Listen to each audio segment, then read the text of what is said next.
भारत के पड़ोसी देश नेपाल में फिर कमल खिला है।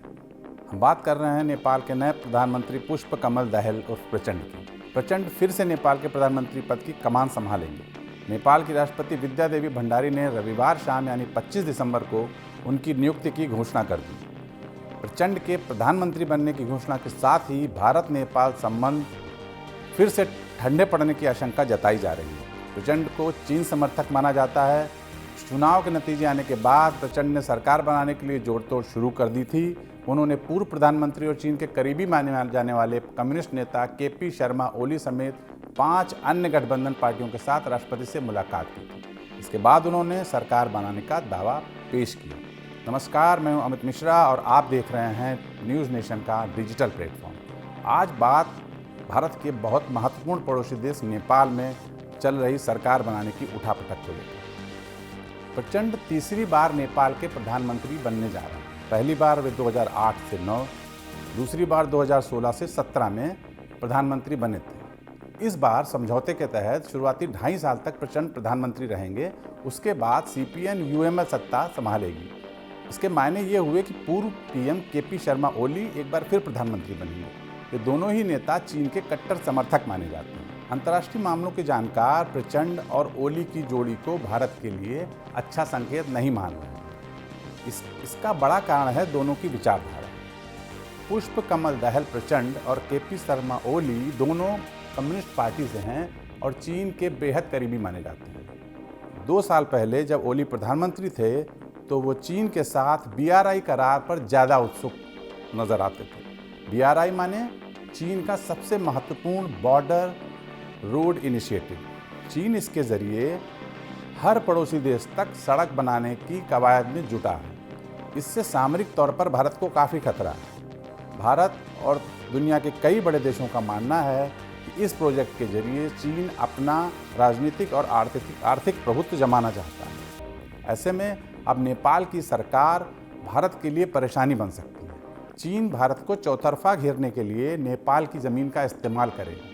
ओली के PM रहते नेपाल में चीन की पूर्व राजदूत हाओ यांकी की करीबी भी कम्युनिस्ट सरकार से रही है। तब हाओ ने ओली को नेपाल का विवादित नक्शा जारी करने के लिए तैयार किया था। इस नक्शे में नेपाल के साथ भारत के लगे हुए कई विवादित इलाकों काला पानी और लिपुलेख को अपना हिस्सा बता दिया था। नई सरकार में ओली की मौजूदगी इस मुद्दे को फिर से हवा दे सकती है।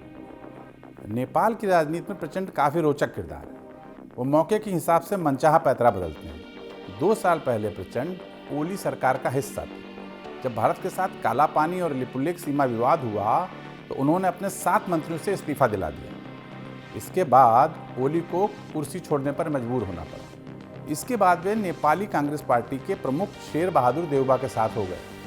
प्रचंड के समर्थन से देउबा प्रधानमंत्री बने।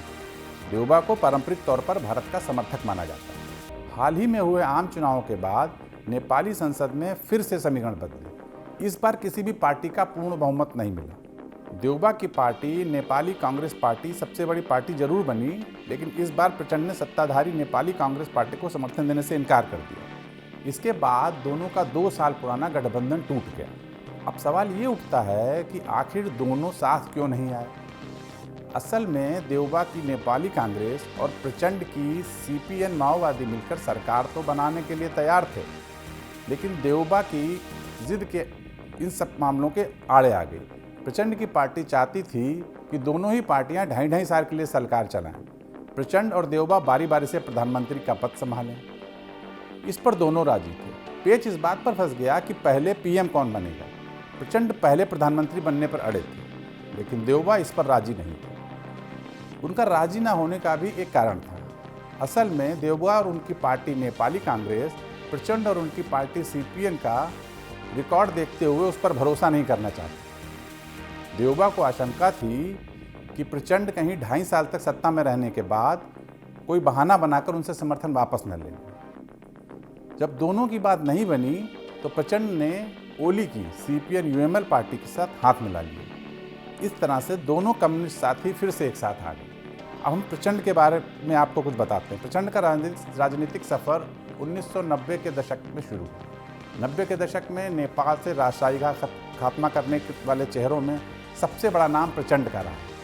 वह पेशे से शिक्षक रहे हैं और 25 साल तक अंडरग्राउंड थे। उन्होंने नेपाली राजशाही के खिलाफ 10 साल तक सशस्त्र संघर्ष चलाया। ये संघर्ष नेपाल में राजनीतिक परिवर्तन का बहुत बड़ा कारण बना।